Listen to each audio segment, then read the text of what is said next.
Okay, hello everyone. Welcome to the first day of the Foundation Future Leaders Conference. I'm Gavin Costigan from the Foundation for Science and Technology, and we're really excited to be running this conference for the first time. And it's really great that so many of you are joining us. Over the 3 days, we're going to be looking at different aspects of the science, technology and innovation system in the UK. Tomorrow and Thursday, we're looking at industry and universities respectively, but the focus of today is science and government. If you are tweeting about today, please do tag us at @FoundSciTech and use the hashtag FSTLeaders. Just before we start, I wanted to have a quick word about the technology we're going to use. Many of you use Zoom, many of you others will use Microsoft Teams and whatever. But just to say, there'll be plenty of opportunity for asking questions throughout the day. We're going to use the Q&A function. And if you're not familiar, hover your cursor at the bottom part of your Zoom screen, you'll see the Q&A button. That will allow you to ask questions, but it will also allow you to comment on other people's questions and upvote those questions. And can I ask that everyone uses the Q&A function and not the chat function, and then all the comments and questions are in the same place. Upvoting is really important because it allows the chair for the session to see which of the questions are the most popular and which ones they should put to the panel. And talking about the chair, let me introduce the chairman for today's session. It's Lord Willits, David Willits, who is chairman of the Foundation for Science and Technology, and as many people will know, is also a former Minister for Universities and Science. David, thank you so much, and over to you. Great, thank you, Gavin, and welcome to this whole conference and this particular session. We're going to focus on science for policy. There may be a little bit of policy for science as well, but really it's science for policy we want to look at this morning. And we've got an absolute fantastic cast. We've got people on our panel who are day-to-day involved in this in Whitehall. And we're going to have an opening presentation from Sir Patrick Vallance, the government's chief science advisor. And of course, the COVID epidemic is the absolute case study of the role of science in advising and informing government policy. So it's great that Patrick, despite being so busy, has spared the time to join us this morning. And Patrick, let's go straight over to you. Thanks very much, and good morning, everybody. And I'm going to start with an apology, which is there's quite possible a fire alarm is going to go off behind me at some point, which if it does, I'm just going to have to stop talking for 2 minutes while it happens, and then I'll be back. But let me start with the history of science in government. And if you go back and look throughout the last century, you can see right at the beginning of the last century, people were thinking about the role of science in government, and government has sort of flirted with how best to use science for all of that period. It probably came to most prominence during the Second World War, when science was seen as instrumental in the response of the UK during the war. And after that, people asked the question, well, if science has been so important during wartime, could it also be important during peacetime? And that led to the establishment of the role of a government chief scientific advisor and the start of a system for providing science advice in government. And it's been the case always from that moment onward that science gets most prominent during times of emergencies and crises, and now is no different from that. So there's a long history of science advice in the UK government. It's a relatively well-structured, established system compared to other countries, and I'll say a bit more about that.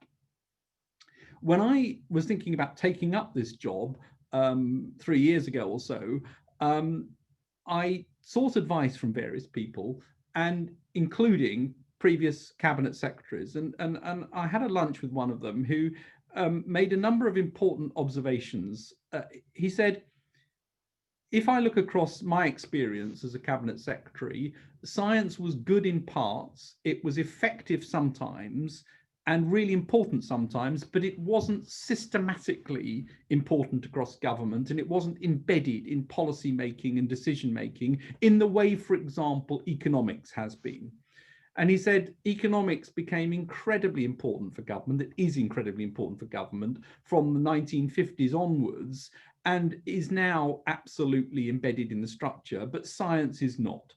And his advice to me was, try to see if you can get science into the same place where it's as indispensable, as integrated and as part of policy thinking as it can be. And I took that very seriously, and I want to say a word about where we are in terms of that.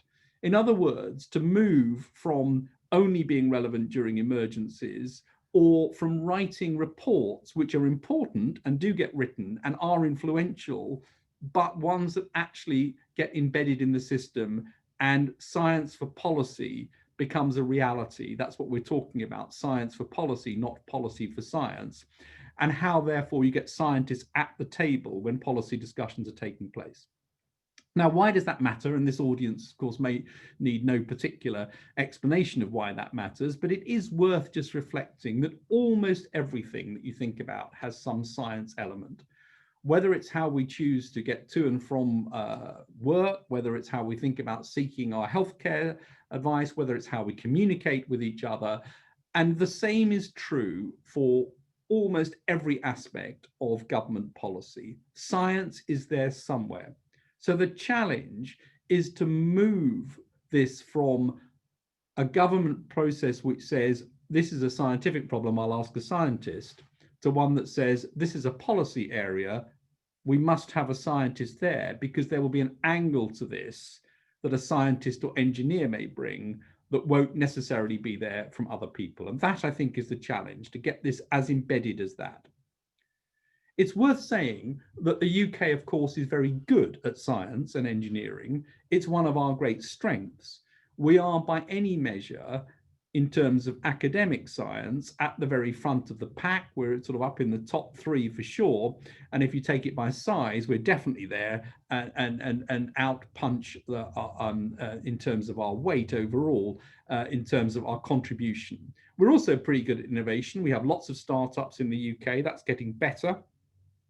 And we have some quite big companies that of course, build on that innovation. So we have got a reasonable system of science, an excellent system of science in terms of universities and academia, a good system in terms of innovation and pull through into industry, but definitely room for improvement there, which would make a big difference. And the government has laid out its strategy to try and increase the investment in science up to 2.4% of GDP, to 2.4% of GDP, up to 3%, which is needed if we're going to stay competitive, because other countries across the world are investing in science, innovation, technology as a way to make sure that governments are successful, that people actually benefit from the outcome of the discoveries taking place in universities, and that there is societal improvement as a result of what science can bring. So this notion of increasing investment is a backdrop to all of this, which is important in terms of where science fits into government, and is important if we are going to make sure that science in government is a way in which we build back after the emergency situation we're in now. When I joined, we looked at this question of where is science in government, and wrote a report that was published last year called the Science Capability Review, trying to outline where there are opportunities for science to be more integrated in the working of government. We, of course, have a system where there is a chief scientific advisor in pretty much every department, and he or she has a team of some sort, some bigger, some smaller, enabling advice within departments. But when we looked across the last decade or more, what we saw was that in many cases, the science and the R&D funding had decreased and had been cut across departments. So the first observation of the review was that in many departments, this capability for science had been diminished over time. That is, in a way, not surprising, because in any organization, whether it's government, whether it's business or elsewhere, the R&D budget is the easiest thing to cut, because you don't normally notice the effects that year, but you certainly notice them 4, 5, 6, 10 years to come. And unfortunately, that mantra of sort of cutting because it's easy to cut is something that's quite common and we need to fight against. So we saw a decrease in budget leading to a decrease in capability, which needed, we think, to be reversed. The second observation was that in order for science to be effective in a department, you need to define a science system, i.e., what is the process and who are the people who will give this science advice. It can't just be a single chief scientific advisor. It needs to have a team and a group of people who can integrate across the policy, operational, and other decisions.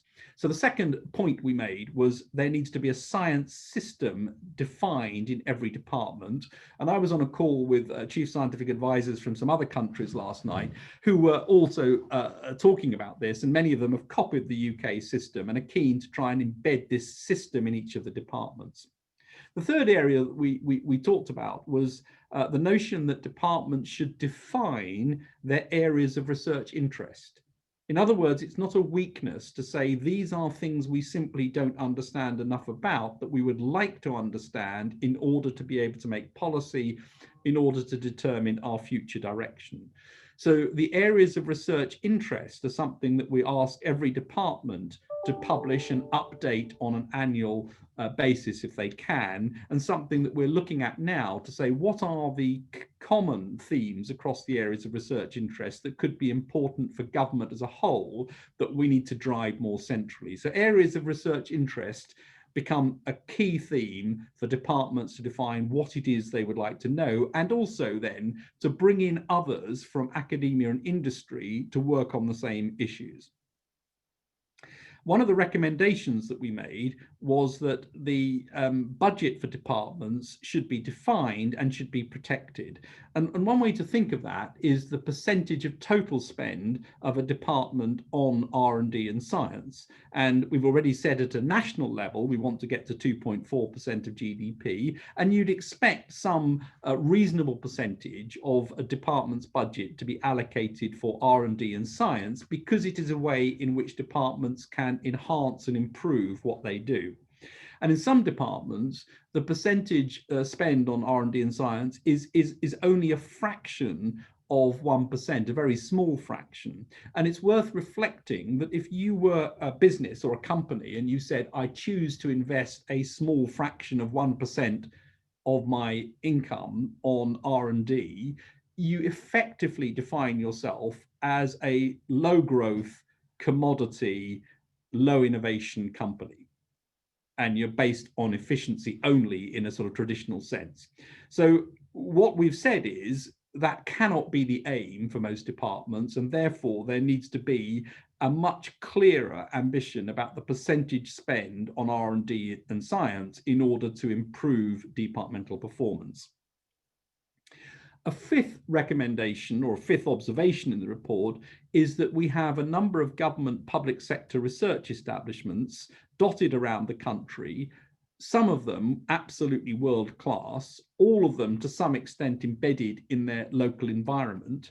And the PSREs are an important part of government science, which in some cases are not as embedded in the way departments work as they could be, are not utilized as effectively as they could be, and in some cases have the potential to be truly national labs driving certain areas of applied research forward, and providing, in doing so, a lot of links locally to businesses and other organizations, and can be part of a growth agenda. So we think that the public sector research establishments can be utilized much more than they are. Some are really outstanding, like the Met Office and the National Physical Laboratory. Others need to be brought up and to really make sure that they can use the potential they have to deliver government objectives and to deliver the science that's required. And as I say, there is an opportunity there around levelling up. The sixth point was around skills and skills and technologies. The civil service is largely not full of scientists and engineers. It's got a rather small proportion of scientists and engineers overall. And it's clear, I think, that we need to increase the number of people with that background in order to make this the sort of diverse organization that can bring in those expertise where it's needed.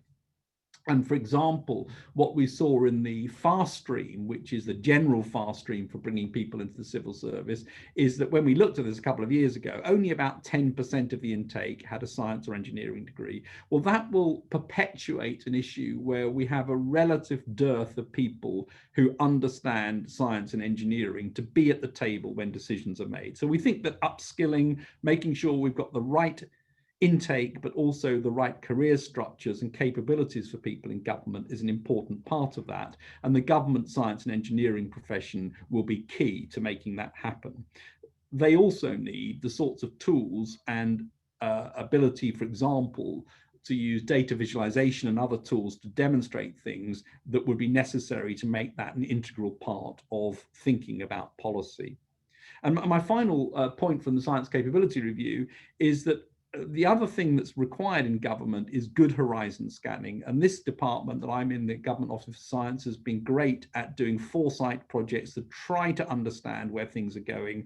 But we also need, I think, a much better approach to technology scanning, understand where things are happening, what is going to be important for the future, where the UK sits in that in terms of its academic base and its industrial base, and how you could bring that together in order to have a strategy for technologies that we know we are going to need or we're going to need to play in. We can't own all of them, but you can play in most of them. And where you can't play, you probably need to know how you're going to invest in order to access them. So that notion of technologies being important, I think, is critical. And obviously, UKRI is a critical part of how that would work. So that's sort of where the Science Capability Review got to and what we're trying to implement in terms of getting science into government more systematically and more embedded across the piece. But what I want to do is to turn to the other area of where science is so important in government, which I've already alluded to, which is during emergencies. And during emergencies, it's a time when government turns to science naturally. And the Scientific Advice Group for Emergencies, SAGE, has been in existence for 12 or so years. Prior to that, it was largely individuals giving advice. Very difficult to see exactly what that advice was and how it was assembled, and much of it not available for public scrutiny. But with the formation of SAGE, a more formal mechanism came to pull together experts into a body to try to give integrated science advice. SAGE is called when COBRA is called, so when ministers call COBRA, or when the Prime Minister calls COBRA for a national emergency.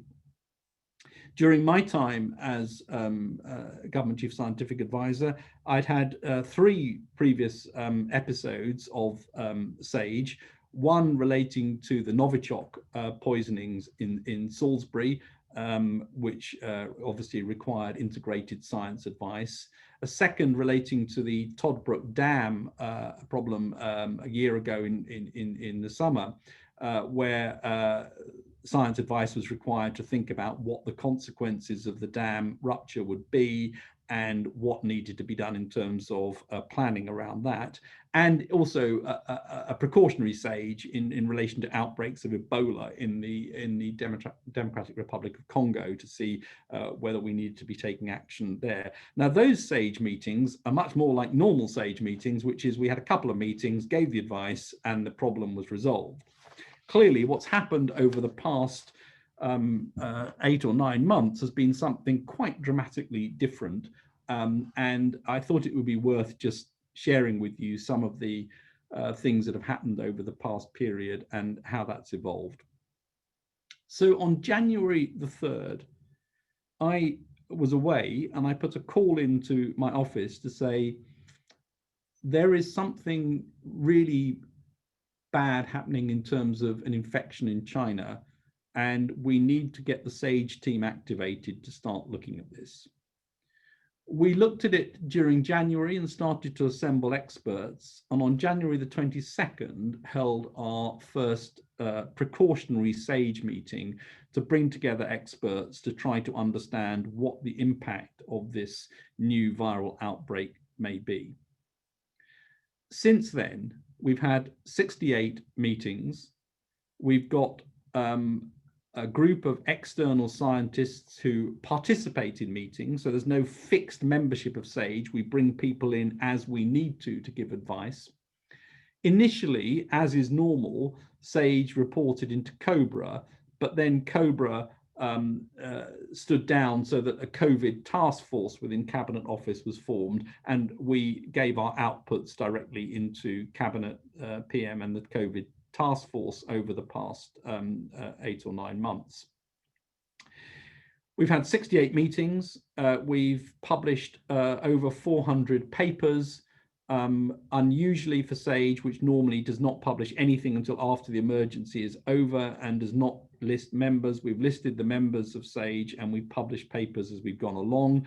Clearly, some papers get held back until policy decisions have been made so that ministers have a chance to consider the advice before it becomes public. We've got hundreds of scientists feeding into SAGE, and I'd like to, on this call, actually recognise the extraordinary work of the scientists who've been involved in SAGE and the various subgroups over this period, many of whom, of course, have got very full-time academic jobs, and they've been completely subsumed with giving advice here, whether it's modelling advice, behavioural science, public health advice, clinical advice, immunology, virology, ethics, and various other areas as well, environment and transmission, physical sciences, and so on, have all been involved in trying to work through an evolving situation with, of course, very unknown parameters. All of this has been done in the public gaze. That's definitely been difficult, but actually it's been good that we've been able to be public about the things that we do. It's been good that we've had challenge. That's exactly what we should have in science. But it's undoubtedly caused pressure on participants. And I think a lot of people have found the process of being visible quite difficult. And of course, others have found it quite exciting. And they've said quite a lot in the public domain. And that's also caused interesting issues in terms of the relationship between giving advice to government and the relationship of giving advice that's public at the same time. There's no doubt that this has put science right in the line of sight of politicians. A few comments. We've faced challenge and criticism, and I think that's right in a democracy that that should happen. We don't know all the answers, and no group of scientists can be right all the time. And in fact, being absolutely right is impossible in a changing situation. We can seldom be certain. So one of the challenges is to give advice that is properly framed in terms of uncertainties, and to make sure that politicians understand what those uncertainties mean and how they should take those into account in terms of thinking about policy and decision making. Politicians need to weigh other inputs. They don't just rely on the output of SAGE or the input from me as the government chief scientific advisor. They get inputs from the chief medical officer, of course, very strongly, who's been absolutely fantastic during this. And they get inputs from other sources of science advice across government, and operational advice and economic advice and many other types of advice. And they need to take all of that into account when weighing decisions. It's quite interesting that the advice from SAGE has been able and has been open for people to scrutinize and to look at because the papers are published. Of course, the other advice isn't always, and therefore there's a bit of an asymmetry in terms of the ability to look at the totality of advice that goes into decision making. And paradoxically, that means that, of course, we got more scrutiny than some other bits of advice. And that's an interesting question for advice, is to how you make sure that the advice is available for people to be able to actually see what's happening. What has been important during this period, and what have I learned during it? Well, a few things that I just want to share with you before closing. The first is that diversity is incredibly important, and we've seen diversity of input from different academics, different groups, different people from backgrounds in industry and academia and other places, and that diversity is important in terms of giving science advice. I think transparency is important. I think that ability to be challenged and for people to see what the advice is important. I think we've had challenge and we've had expertise which we've changed over the course of the meeting, which has been crucial in order to be able to make sure that we get the right expertise at the right time. And it's important that we aren't the only input to advice into government, and that is clear. The one thing that I would say is that a big thing that's come up during all of this is the importance of data flows and good data. And we were hampered earlier on with poor data flows from various sources that we would like to have had data from. And a big lesson for me is that for future government emergencies, we should now be looking at who owns the data, where are the data, how do those data flow into analytics, and how does analytics turn into information? And that needs to be done in advance for things on the National Risk Register. From a personal perspective, 4 things have been important for me. The first is, I think it's been important to drown out the cacophony, but listen carefully to the voices. And that's not easy. And I think that's a challenge for any government science advisor, but it's an important one. There is an enormous amount of noise out there that can drown what it is you need to listen to. But you need to listen. The second is to give oneself time to reflect. And the most important parts of this for me have been deliberately taking time out to think, what is it we're trying to achieve? How can we make sure that we give ourselves enough time to think about the big picture, because the day-to-day is very busy. So time out to think and to reflect on the big picture. The third is partnership. I think in this particular case, the fact that the Chief Medical Officer and I go back quite a long way and we worked together as doctors in the past was incredibly important. I think that ability to have somebody else to share the difficulties and the opportunities with has been crucially important. And the fourth lesson is the only way to make this work is to protect yourself by making sure that you stay true to the science. So I will end there to say this has been an extraordinary journey in terms of this emergency, but I will make an observation, which is that all of the CSAs I work with, when they stop being CSAs, hanker for the excitement, the interest, and the diversity of what goes on in government, and all of them want to retain some sort of links. I will stop there, David, and I'm sorry if I've overrun a little bit.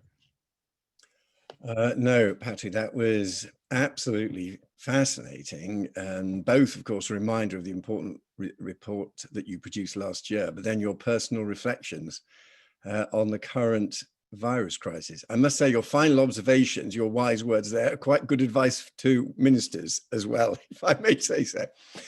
Right, we're now going to turn to our panelists, and also it's great to see all the questions coming in and some upvoting of them, so we'll get to them in a while as well. Our first panelist is Shanmugalugan. She is Director General for Industrial Strategy, Science and Innovation at the Department for Business, Energy and Industrial Strategy. So Jo has observed all this from the distinctive perspective of a Whitehall official. And I know from my experience on the board of UKRI how important a position she holds in the ecosystem. So Jo, over to you. Thank you, David. I have to say, speaking after Patrick, I think it probably normally counts as the bum slot, but speaking after Patrick, talking about his personal reflections on handling the SAGE crisis, I think might go as the ultimately bum speaking slot. As David said, I'm Jo Shanmugalugan. I'm the Director General for Industrial Strategy, Science and Innovation at the Department for Business, Energy and Industrial Strategy. So that means I'm responsible overall for the government's approach to industrial strategy. That's what we do to enable businesses to sort of grow, increase their productivity here in the UK. I'm responsible for policy and funding for R&D. So that is what we do internationally. We run quite a lot of overseas development programs and R&D to support global challenges, our collaborations with the EU and other international partners, and then what we do in the UK. And so as part of that, that's our relationship with UKRI and also some of those public sector research establishments that Patrick talked about. So for me specifically, the UK Atomic Energy Authority, which runs our fusion programme, the Met Office, which you'll all know well, the National Physical Laboratory, which our sort of national measurement service, and the Intellectual Property Office. I'm also then responsible for the team that makes sure we, what we do to draw out the sort of tech opportunities from the research base and support businesses to grow from the research base. And we look at particular technologies, quantum computing, the role of digital twins, and then what we do to support SMEs generally in the economy. So we've been very busy this year with the debt schemes we've made available to support businesses through the COVID crisis. So where Patrick was predominantly talking about science for policy, my world is predominantly policy for science, and that's what I'm going to talk briefly about today. So I hope the government's long-term objectives for R&D and ambitions for R&D are really clear, that we invest in science and research to deliver both economic and societal benefit today and in the decades to come, and through that we build the industries of tomorrow. There was a really significant emphasis on science and innovation in the government's manifesto at the last general election, and then following that we published on the 1st of July an R&D roadmap, and that is aiming to set out how we can ensure that the UK is the best place in the world for scientists, researchers and entrepreneurs to live and work, and help us capture that economic and social benefit from research, and as part of that to level up across the UK, given the role, the critical role of R&D in the economy. And the greatest observation I would make about the emphasis this government, this administration places on R&D is that we published that roadmap on the 1st of July. And if you think about what was going on, all those issues Patrick was dealing with through April, May, June, with the first wave of the pandemic, the fact that the time and the space was set aside to develop this R&D roadmap, I think, says to you what importance R&D holds for this administration. And the roadmap is exactly that. It is a roadmap. It is not a prescriptive plan, and deliberately so, setting out very specific answers and a very specific programme of work for the rest of the Parliament. It repeats and sets out how we think about the ambitious commitments already made. So the commitment by the Chancellor at the last budget to increase public spending on research and development to 22 billion by 24-25, so the last year of this current Parliament, as part of putting us on track to that goal Patrick talked about of there being 2.4% of GDP spent on R&D right across the economy, both from the public and private sectors by 2027. So the roadmap explores the strengths and the challenges facing the R&D community today, and therefore what we need to do to address. And it asks questions, and it sort of challenges all of us involved in the R&D system about what we can do to make sure we not only maintain the excellence of the R&D system we have for today and for the 2020s, but looks ahead to the challenges and opportunities of the future, and what we need to do to adapt and evolve as a sort of R&D system in the UK to meet them. So it looks at issues from cutting out unnecessary bureaucracy, from really improving diversity and research culture in the research system, as I said, levelling up, because there's big disparities in the sort of R&D intensity of different bits of the economy across the UK, what more we can do on innovation and on international collaboration. And we've already sort of since July made progress delivering on those commitments. So we've launched an innovation expert group chaired by the excellent Hayatun Salem, who's the Chief Executive of the Royal Academy of Engineering, to look at those systemic issues around innovation and growth, the role of government, the role of industry, and what we can do to really achieve more collectively to capture the innovation benefits of all that investment we make in research. We're working with the Department for Education, Office for Students, and the National Institute for Health Research on that question of research bureaucracy, how we can free up time in the research system for everyone to concentrate on the research itself. And we've announced another wave of Strength in Places funding, where we supported 17 projects right across the UK, which is about that sort of strengthening R&D in places which haven't traditionally had as strong an R&D system as some other parts of the country. And in the months ahead, we're going to set out more generally what we think we can do to support levelling up and the opportunities that come with it. As well as the sort of all the work that's been going on through Patrick and his team on the direct science advice for the COVID pandemic. We've also been looking and this year, really closely at the impact on sort of the R&D system of COVID. Universities facing reductions in some of their income that they use to support their research, particularly through the first wave, people not being able to access labs and continue with their research sort of physically in location as they did before. So we've sort of put in place a package of support for research institutes who face loss of income this year to make sure that that research capacity is protected. We've been working with Patrick to fund research into some of those live policy questions which will need to be answered as we go through continuing phases of the pandemic and its impact, and working with UKRI funded extensions to PhDs and other grants so that people are able to complete if their work was disrupted by COVID. And I guess finally, more generally, sort of back to where I started on industrial strategy, R&D is very much part of the sort of future economic approach and the global technological opportunities that we can take advantage. And we've got sort of great seeds of that, but we need to work collectively to make sure we take advantage of those opportunities ahead.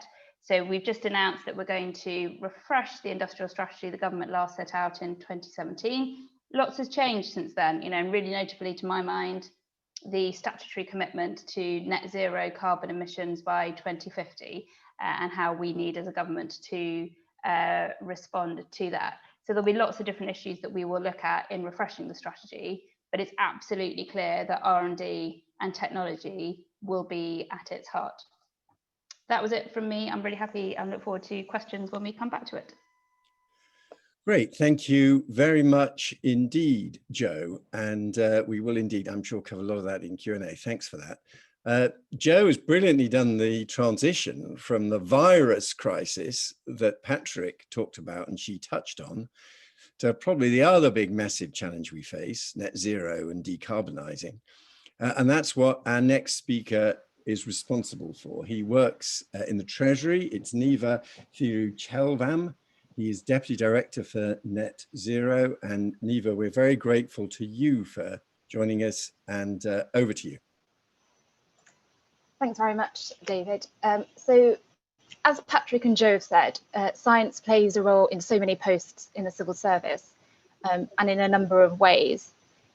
It's front and centre of my day job, where I lead the Treasury's Net Zero review. So I spend my days looking at the costs of transitioning to net zero and who pays across households, businesses and the taxpayer.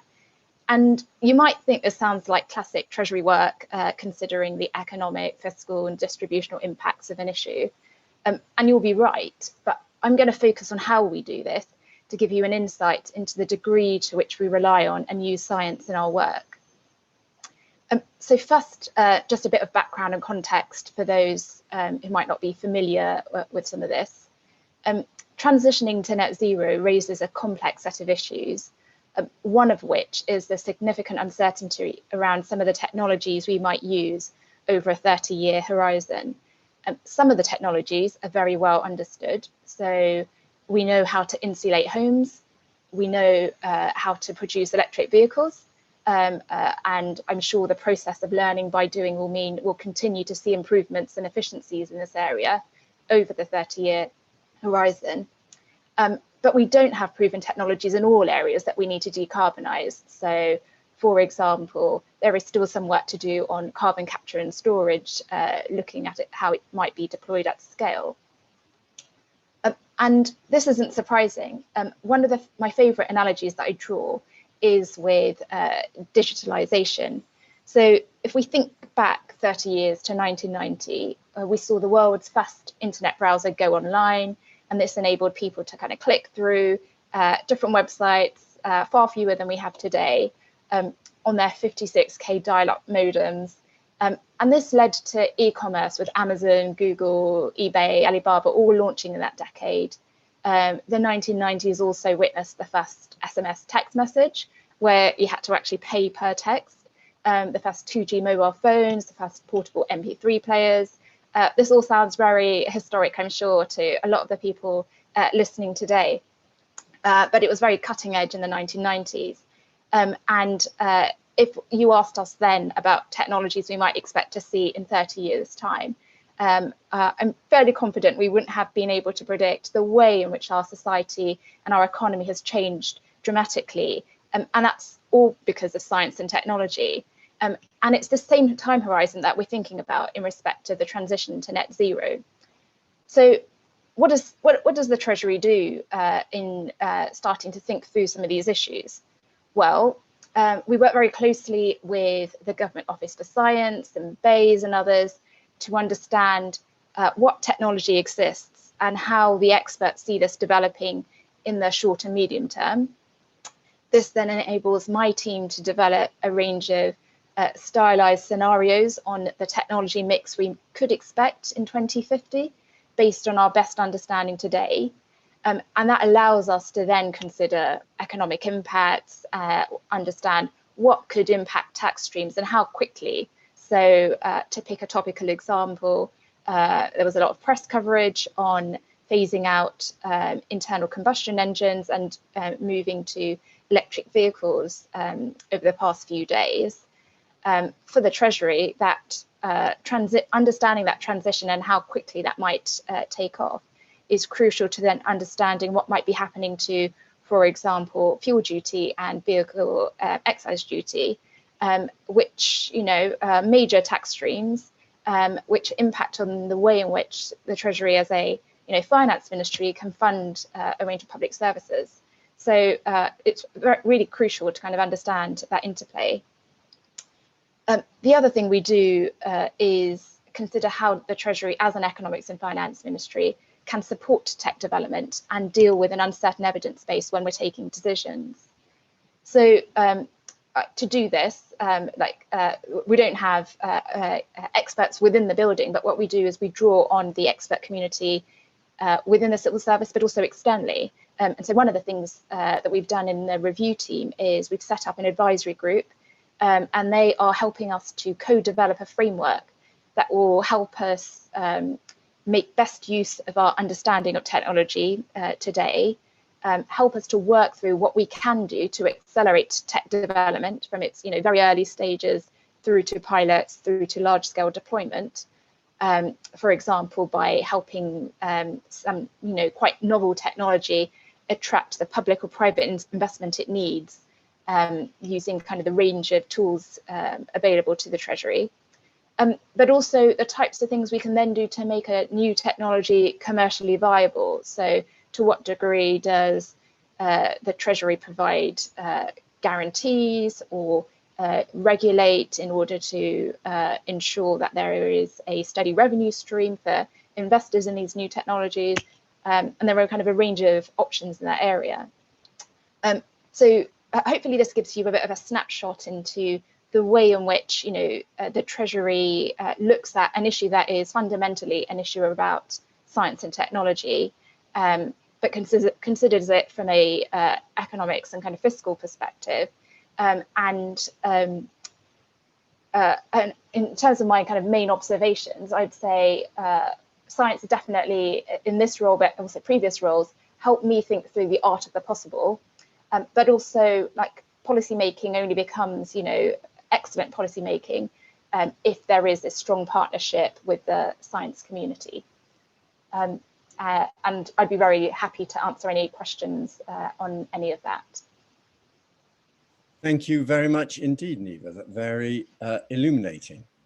We now have two other panelists. We're going to start with Dr. Elena Lewis, Defence Equipment and Support Senior Fellow at the MOD, and then we'll hear from Dr. Caroline Pritchard. These two scientists are part of our own Foundation Future Leaders scheme. So I just wanted to give that a very brief pitch because it's something we've only introduced in the last year. It's one of the innovations we've brought in at the Foundation. It aims to take about 30 mid-career professionals from the civil service or from industry, the public sector, from the research community. And they spend about a year in a program that helps them build their understanding of how our science and tech system works. This conference is aimed at the mid-career researchers that are really very relevant for our programme. And applications for the 2021 programme are open. You can find information on our website up until the 7th of December. We take about 30 future leader fellows every year. So I do recommend the scheme to you. It's actually part of what Patrick was talking about, the challenge of building strong links between the science community and the policy community. We try to help with that. So now, Elamed, over to you for your comments.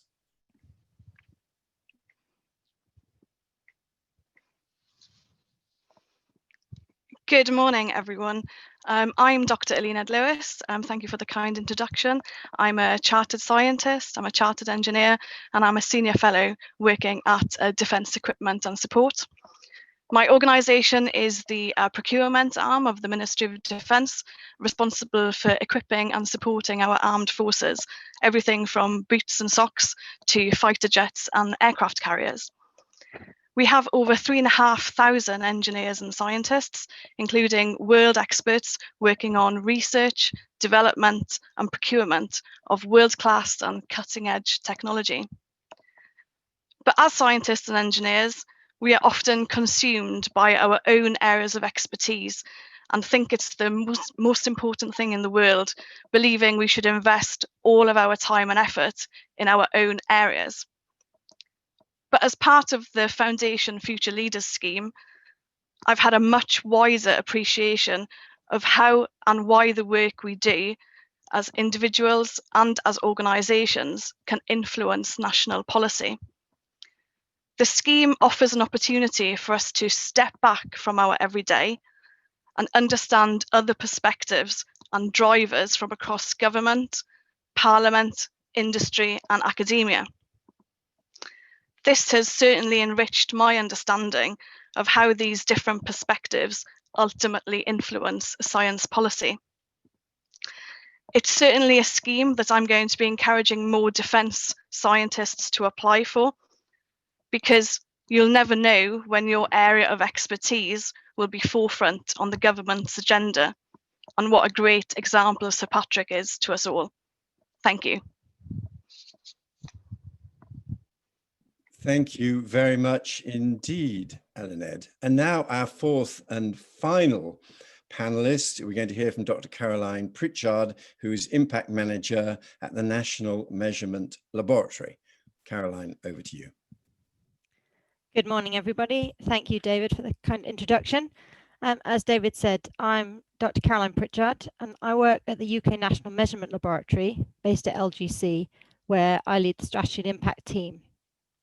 For you, those of you that might not know, the National Measurement Laboratory is a public funded lab sponsored by BAYS, and we're part of the UK's national measurement infrastructure that Joe mentioned previously.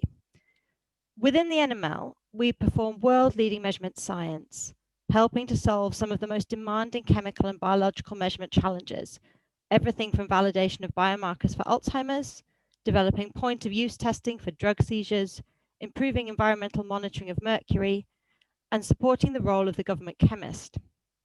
This underpinning work ensures trust and confidence in the hundreds of thousands of measurements performed every day in the UK and helps support innovation for the future. Through the Foundation Future Leaders scheme, it's been fascinating for me to see the different parts of the research landscape up close, be able to ask questions, understand more about the roles they play and how they combine to inform policy decisions.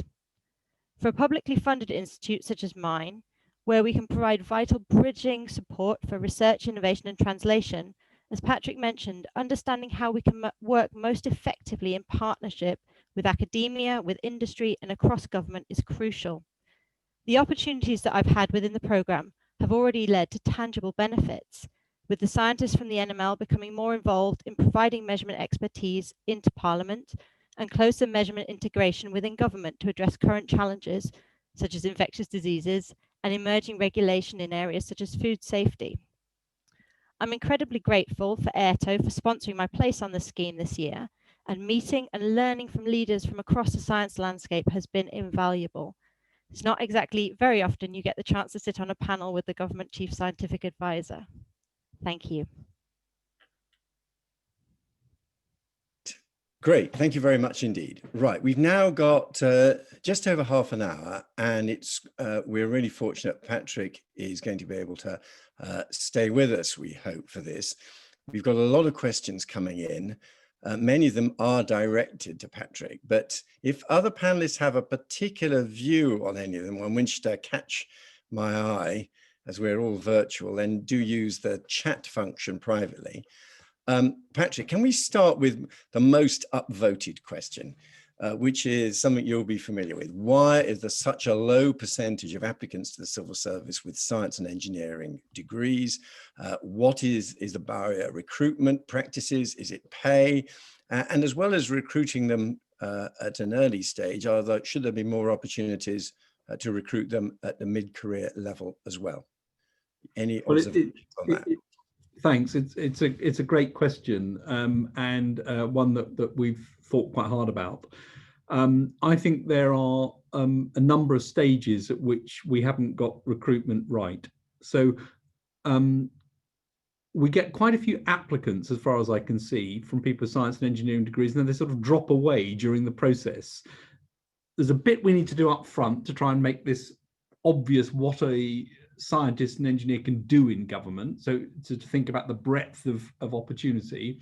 There's a bit about the recruitment and selection process which we're looking at, and there's a bit about making sure that we've got proper career structures ranging from what it means to be a specialist scientist or engineer in government through to how can scientists and engineers use what they have in a generalist policy sense and get up to speed on policy. I think all of those are needed, and we're looking at how to try and do that.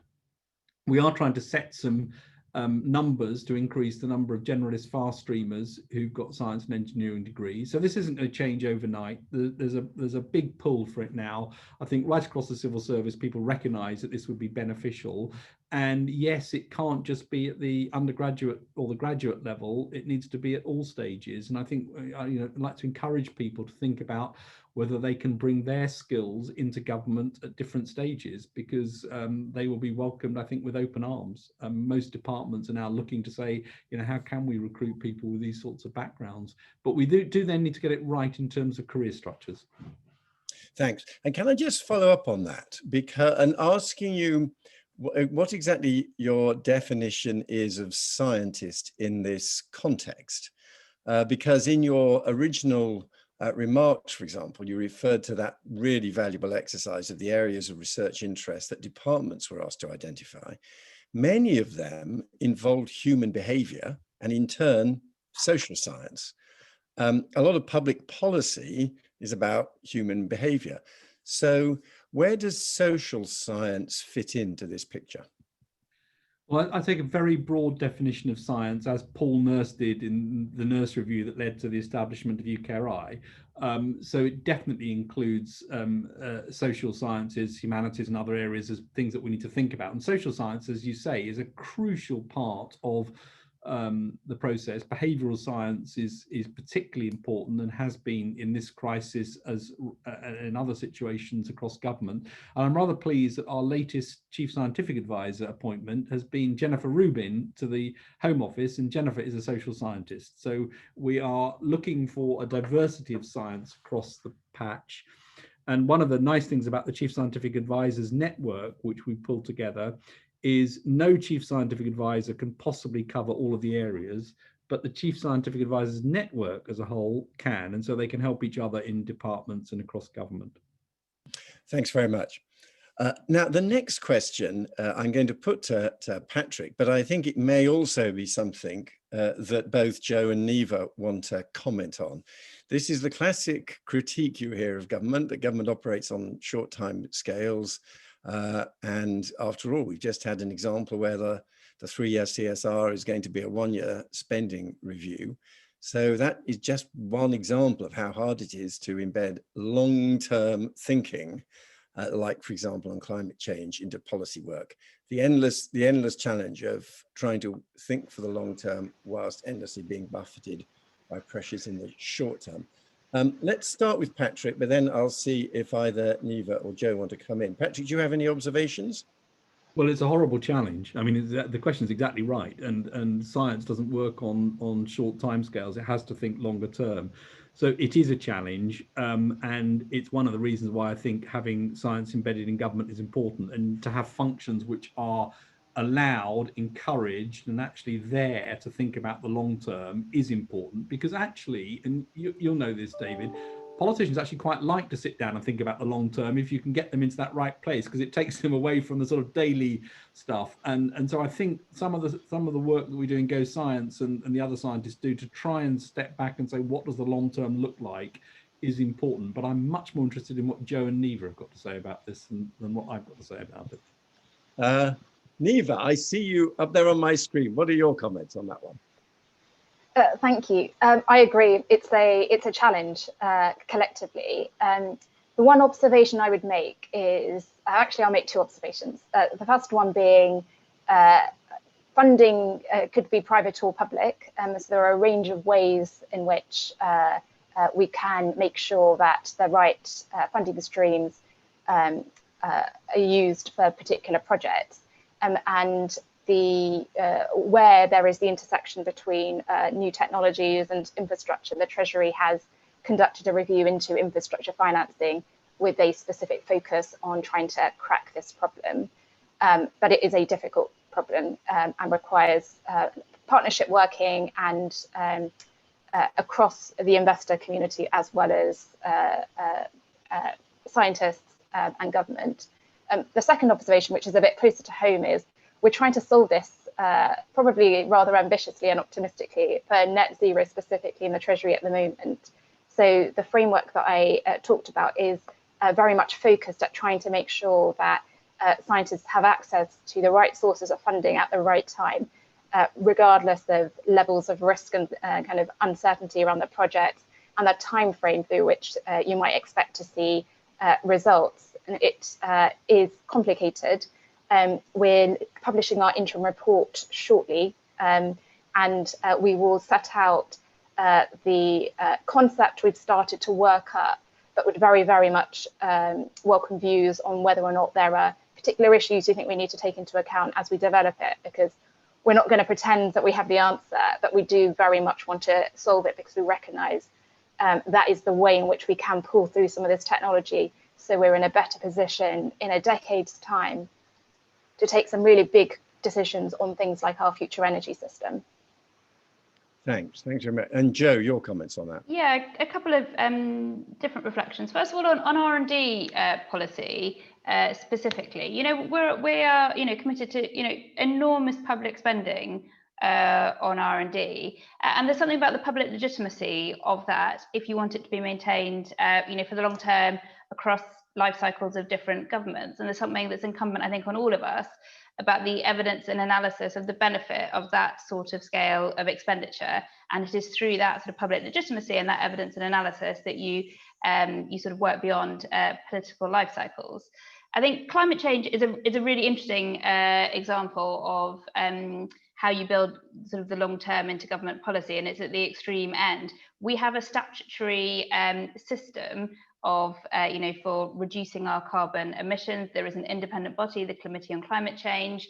We as the government have to live within these statutory carbon budgets to sort of step down carbon emissions between here and 2050. That is obviously open to legal challenge if anyone feels we're taking action which is not consistent with that. And that is the sort of a sort of statutory model which requires government to act for the long term for those sort of deeply existential challenges which inherently go beyond multiple political life cycles and you cannot tackle on a short-term basis.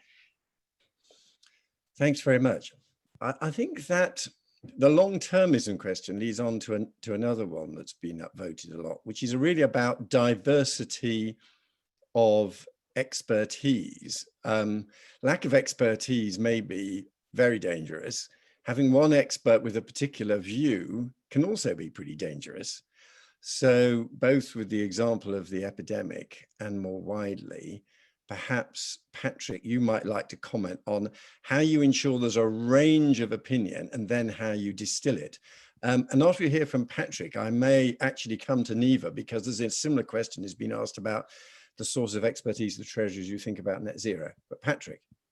Yeah, well, I think it's true not only in emergencies, but right the way across the piece, net zero, all the other areas of science. And so the way that we do it, and I'm sure it's not perfect, is to make sure that we get roundtables of diverse groups of scientists to tackle particular issues for us. And in constructing those groups, increasingly, I'm trying to look outside the obvious places. We want to increase the number of people from industry involved in that, because many of the industrial scientists will have a particular view. Make sure that we don't just go to London-based universities because it's easy for people to get to the meetings. And these days with Zoom, of course, you can do it without having to do that. And to make sure that we've got an appropriate diversity in terms of other characteristics, gender and ethnicity and so on, so that we get a proper background challenge. And the same is true when we try and construct membership of SAGE, and we look quite broadly to see where we can pull people from. Now, it doesn't mean that we always get it right. And I think it is a real risk that you end up sort of really reducing again to the sort of usual suspects. And it's something that I think you've got to remain vigilant about. We have to remain vigilant about. And then the other point I would make is, one of the aims of the way science advice is given is to try to then distill that down into a position with the uncertainties described that ministers can deal with. Because what I think is not helpful is to have 15 different opinions suddenly bombarding a minister, because you're then asking somebody who by definition hasn't got the sort of background to be able to distill that into a view which is built on the science, and to try and triage between all these different opinions flying at them. So we try and bring it into a consensus position which explains where the sort of center ground is in the view, and what the uncertainty is, and what drives that uncertainty. And I think that's a helpful way for ministers to then be able to say, well, I choose to go to an extreme view, having understood that, because you know, you've told me that what the risks are of taking that particular view. And I think that's what we need to do. Thanks. And Neva, do you want to comment on that in the context of the advisors that you draw on as you think about getting to net zero and the technologies to do it? Yeah, absolutely. So I think every chancellor I've ever worked for will always, whenever you're sending up advice, one of the first questions they will ask you is, what do the kind of experts out there think? Will they agree with or understand why you've reached this view? And they'll also ask for an understanding of what is happening internationally and the type of evidence base that's used in other countries. And so that is very much kind of built into the way in which policy is developed in the Treasury. And when you're looking at it, when you're looking at net zero, we sort of have to multiply that by 100, because so much of it is about technology and the development of it, and making, drawing assumptions essentially as to what will perhaps be successful or not in order for us to model a number of different scenarios. So what we've done is recognize that and set up a specific bespoke advisory group, which we consulted our kind of network across government in order to kind of pull together a list. And it's very much a dual approach. So we have the advisory group to work with on a monthly basis to work through the detail of something, whilst also supplementing that with meetings. We have a policy in the team of being open to meet, I might regret saying this, but being open to meet anyone who asks to meet us in order to work through the detail, because we recognize we you know, a team of largely economists are not best placed to be able to advise on some of these really technical issues. And so we draw on that expertise wherever it's available. And as someone asked kind of earlier, how we pulled together that network. Well, Government Office for Science, BAYS, they're all quite embedded in this community. And so we drew on names from them. But every time we have a meeting, that leads to an introduction to 10 other people. And so I spend most of my working week meeting new people, drawing their evidence, testing our work, so that at the end of this process, we should hopefully have something that is built on consensus in the scientific community as far as that's possible, but certainly kind of an understanding that we're, operating the right ballpark rather than based on something that was probably relevant 2 years ago, but not so much anymore. Joe, do you want to comment on this? Because, of course, you are a key advisor to Alex Sharma, who is chairing COP26 and has to think about the effort we put in to reach it. How do you ensure he gets a range of opinions?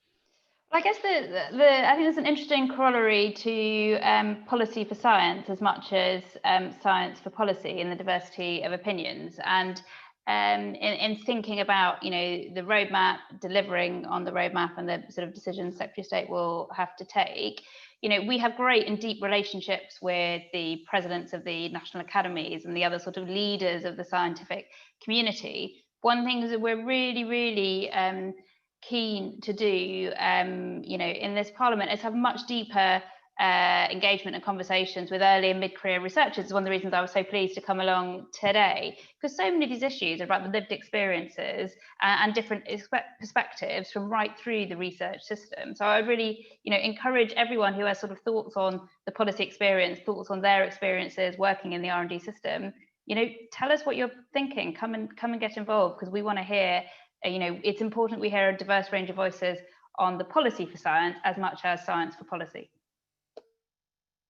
Thanks very much. Thanks.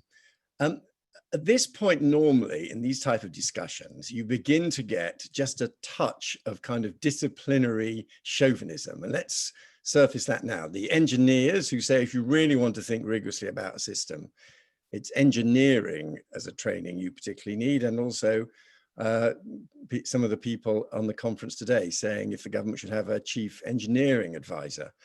I've mentioned earlier social scientists. There are also sometimes tensions between the physical scientists with their backgrounds in physics or whatever, and the people from the life sciences, and the observation that there's a strong life sciences element in the top levels of government advice with Mark and Patrick and indeed not in Liza. So how about those messy sort of turbulent currents within the science community and balancing those out, Patrick?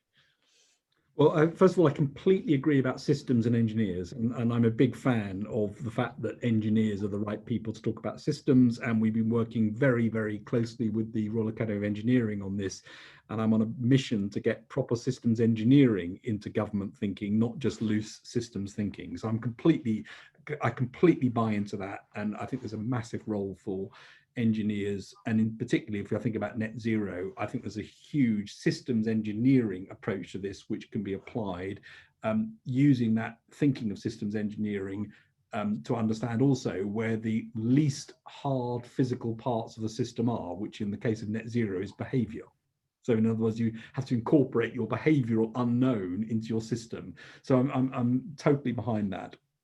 I mean, when I look across the chief scientific advisors, we've got mathematicians, physicists, engineers, social scientists, two of us from a life sciences background. We've got a pretty broad range of science, trying to increase the proportion of people who come from social sciences where it's appropriate to do so, as it was in the Home Office. I think it's just chance, actually, that Mark Walport happened to be from life sciences and I happen to be from life sciences. I think if you go back over the history of the GCSA role, that's not always been the case, and it won't be the case next time, I'm sure.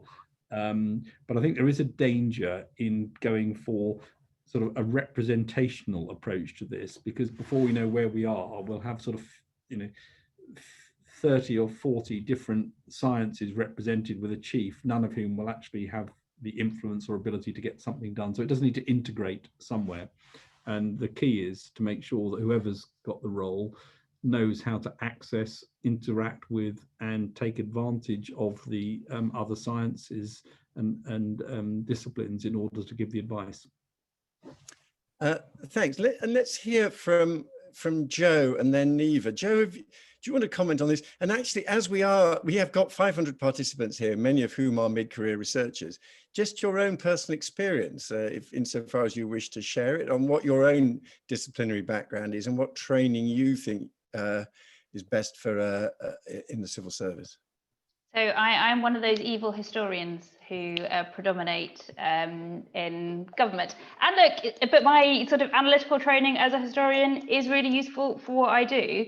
But I couldn't agree more with Patrick about the sort of diversity of people in generalist roles like mine. You know, my job is not to provide science advice, God help anyone were it to be the case, but you want people in roles like mine and roles like Neva's with a diverse range of backgrounds, not just people like me who have history degrees, who've, you know, been trained in economics analysis, you know, through my career and sort of the commercial world. And, you know, in the Department for Business, you know, we do have a lot of people with science backgrounds. I'm blessed with a team who do, but it is far from consistent enough in government today. Thanks. And Neva? I'd echo everything that Patrick and Joe just said. I read law at university. That is like, there are some transferable skills, but actually a lot of what I've had to develop, for example, when I joined the Treasury, I had some economics training. It's definitely been on the job, and I do think you do need that kind of diversity, as well as knowing when you need to be able to kind of draw on the other experts out there, because yeah, it wouldn't be great if it was left to just my own judgment on net zero. Yeah, interesting. And look, I would add something to this, which, because a lot of the questioning that's come in has been about more specialist understanding, people with a particular scientific training having roles in government, which is clearly important. I think the other question is what kind of education the generalists have. And the particular feature of English education of early specialization means that you can have people who've got into very senior posts, but who stopped doing sciences at the age of 16, or from the other perspective, stopped doing any history or English or a modern language from the age of 16. And I think the problem is not simply lack of specialist knowledge. The problem, and I'm an example of this problem, there are generalists whose background education is much narrower than in many other advanced Western countries. And in my experience, there are sometimes generalists jump in and want to be educated. Other times they find science and technology incredibly difficult and scary because they stopped doing it at 16 at school and just think it's a completely closed book. So the other side of tackling this problem is tackling one of the fundamental weaknesses in our education system, so that generalists are less scared about expertise. That would be, and I can think of conversations that I've had with fellow ministers on this problem as we guiltily compare notes on what we've actually studied, but I don't think I'm going to share them on this call today. David, can I come in on that? I mean, I was on a call with chief scientific advisors from other countries, and the country will remain nameless for the purposes of this anecdote. But one of the chief scientific advisors was describing at some length his difficulty in explaining a logarithmic curve to the president of that particular country, and the fact that this took up a lot of his time. And you realise that this is your point is exactly right. It's about breadth of education in order to be able to make sure that we can all cover enough. And I think I want to be clear about this, because to set this up as a science versus something else debate, I think is wrong. I mean, we absolutely need historians, people from who've done philosophy, people who've done all sorts of other subjects. It's the diversity of that together which is what's strong. And the difficulty at the moment in government is the relative lack of people with science and engineering. It's not a surplus of people with the other degrees.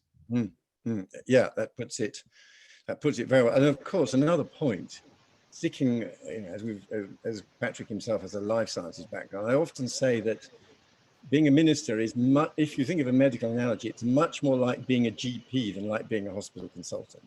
You're taking decisions with limited time and limited information, and you can't always wait for another round of biopsies and x-rays to get new data for you. So you are inevitably dealing with people who have got to take a decision quickly on many occasions, and the background knowledge they can draw on in those circumstances is crucial. Now let's move on to the wider question of the level of, there's been some very interesting questions about just the levels of public understanding. We've been talking about the world of policy, public understanding of science, the challenge of fake news, alt news, the anti-science narrative, how much are we going to get acceptance of a vaccine? So Patrick, to what extent can the government chief scientist play a role in wider social understanding of science and the interpretation of scientific evidence? Yeah, again, a very good question, and an area that when I came into this role, I was very keen to try to get a bit more of a sort of citizen reach into this role and what the Government Office for Science does. And I have to say, we were sort of on a path to try and do some work on that, and then the pandemic occurred, and that's done its own job in terms of citizen reach in a different way. Clearly, what's happened over the past 8 months is almost everybody's become quite familiar with certain scientific concepts, and everyone's become an armchair epidemiologist or some other branch of science during this. So that hopefully will actually have some good effect, lasting effect. But I think we still tend to separate science from other things, and Ottilie Lacer is very good about this actually in the way she describes it. We end up, instead of it being a part of how we think about problem solving and a part of thinking about how we tackle issues that we all care about, it's seen as something that's other, that's over there, that's very complicated, and it can only be done by people in white coats or people who've got certain types of training. And that's wrong. I mean, science is a method. It's not the body of knowledge that comes from the method. And people confuse the two. So the body of knowledge that comes from the method is huge, complex, and nobody can possibly understand it all. But the method is not complicated, it's straightforward, and it's used in everyday life by many people. And I think we need to build on that concept of the method being important. You know, how would I tackle this problem? What is the experiment I would do to try and get an answer? What are the unknowns and the assumptions I need to make to do that? And I think that's a much more accessible way of thinking about science than bombarding people with long lists of facts and the complexity which derives, as I say, from the method. So that's where I'd like to push things, and to try in our report to Go Science, we're very keen to try and get more citizen involvement in those as well, because ultimately what I view as a success is when people are demanding of their local councillors or MPs what they're doing to solve a problem using science. Joe, do you want to comment on that? I think it's one of the, it's a Bayes responsibility, I think, some of this citizen science and communication. Yeah, and look, you know, as Patrick said, the COVID experience is really relevant here. You know, when I'm not talking science conferences, I'm taking my 3 primary school age children to school and taking very deep breaths about the views of other parents about what the lockdown means and whether epidemiologically it's okay for children to be at school but not on play dates, etc., etc. And, you know, I think it says challenges there still to go. There's a good question in the chat that this is, I think, very much about the public legitimacy question. Again, our ability to communicate both on understanding policy issues, but also the sort of the wonder and the inspiration and the incredible things that happen in this country. You know, Hannah Fry's Royal Institution lectures last Christmas, incredible, but we need to, make more and, more of what we are doing and what is happening in research right across the country to, inspire people about what is happening here, as well as how people understand the scientific input into, big public policy challenges like we face today. Neva, anything you want to add? I might just add a stat from, I think it's a Citizens Advice report into Net Zero, where they conducted some research and found that 82% of people said they supported the goal of reaching net zero. but only 38% were aware that that meant they needed to change from their current heating system to a low carbon one, and only 44% thought that they just needed to switch to an electric car and that was job done. And I think if I could draw a parallel with what's happened on COVID-19, one of the big challenges over the next decade is to try to improve and kind of increase public awareness of that, how kind of technology developments are going to affect their daily lives is going to be so important, particularly as we start to decarbonize. Yeah, thanks. It reminds me of a conversation I had with President Obama's science advisor when he was saying that they'd now in the US got up to 50% of people accepting the reality of climate change, to which I said, well, that's not very high really, to which he replied, that's more than believe in evolution. So he thought he was making progress. Looking at the Q&A thread, I want to sort of bring together two different strands of questioning, because we have been focusing on national issues, and perhaps in the last few minutes, we could go both international and regional. There are other dimensions. So one question is, if looking around the world, there are other countries' systems of science advice and incorporation of science in government that we should learn from. And that's a challenge for us as we look at the way we've responded to the virus. Then secondly, there's the levelling up agenda, there's the regional issue. And when people have listed diversity, I'm not sure any of us have yet identified the importance of making sure there are voices from outside London. One idea that's appeared in the Q&A is whether there should be regional science advisors. Another version of this is the suggestion that the major regional mayors should have a chief science advisor. So looking out internationally and also regionally, what more can we do? Patrick, let's start with you.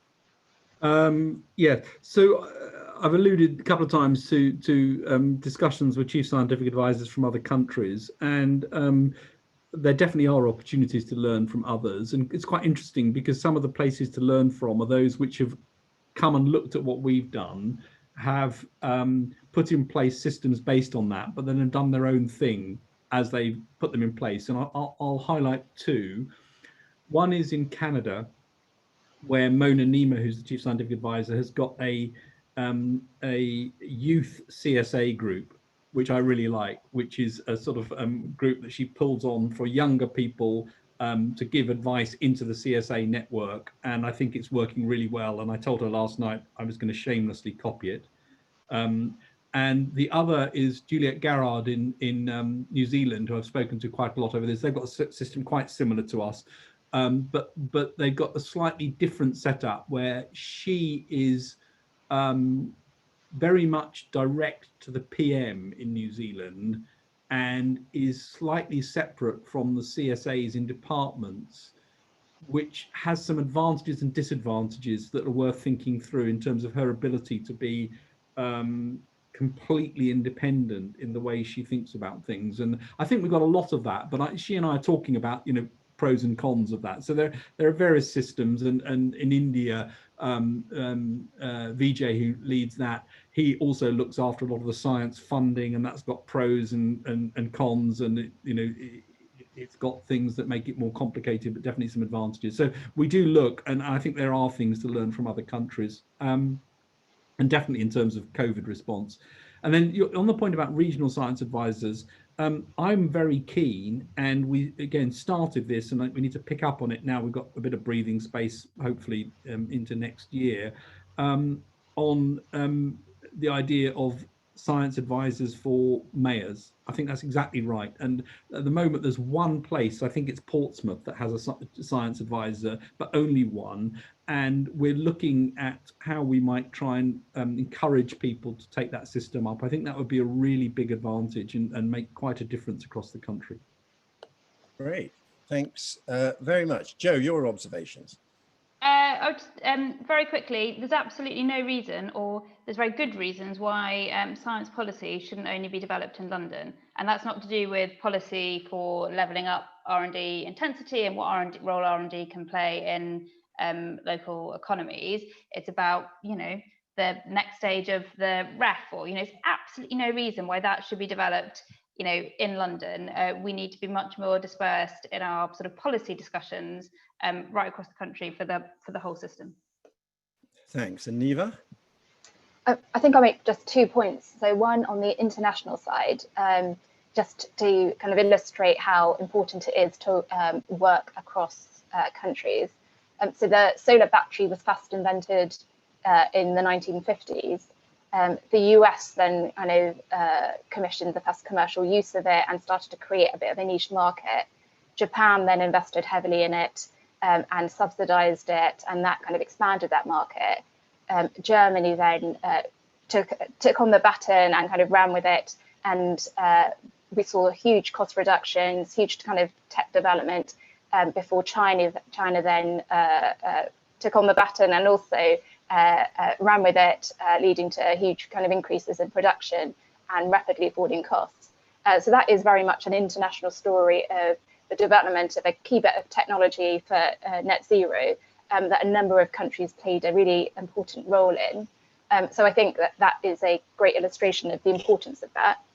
From a regional perspective, I'm always surprised that there aren't science advisors already in different regions, because it's so important to maximising economic opportunities. So it would be a big yes from me as well. Well, thanks very much. Thanks to all our panelists. We've got a minute or two to go. Patrick, is there a final observation you'd like to make, especially thinking of the mid-career researchers who are participating in this event and may be even more interested in policy and giving advice in government than they were before? Any advice to them about how to set about it?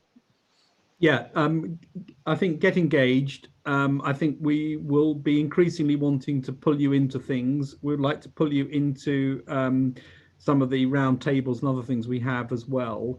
And don't be shy about coming forward.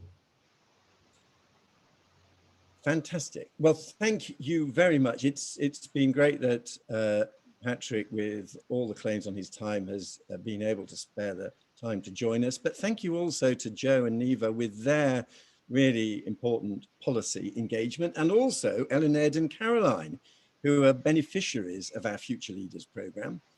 So I do hope that's given you all an interest in applying to next year's programme. So now we must thank you very much for that session and hand over to Gavin Costigan, who will give you advice on moving on into the breakout groups. So thank you to our panelists. Gavin, over to you. Well, thanks, David, and thanks to all of the panelists for a fantastic session. Now it's your chance to discuss some of the things that you've heard and to explore some of the issues to do with science and government. We're going to break you up into small groups. The way we're going to do this is that we're actually going to exit this meeting and then you're immediately going to log in again to one of 3 meetings. And we've just broken that down by surname. So you hopefully have received an email yesterday anyway, but people with surnames A to G, the address there is on the board, bit.ly/FFL101. For H to P, it's 102. And confusingly for Q to Z, it's actually FFL 106. Not anything else that we sent you. You don't need to remember these addresses, although you can probably scribble them down. As you exit this meeting, you'll find that you're taken to a website where you can just click on the relevant link. So we're going to finish now, and then we will restart in 1 minute in one of the 3 sessions. So thank you very much to everybody, and we'll see you very soon.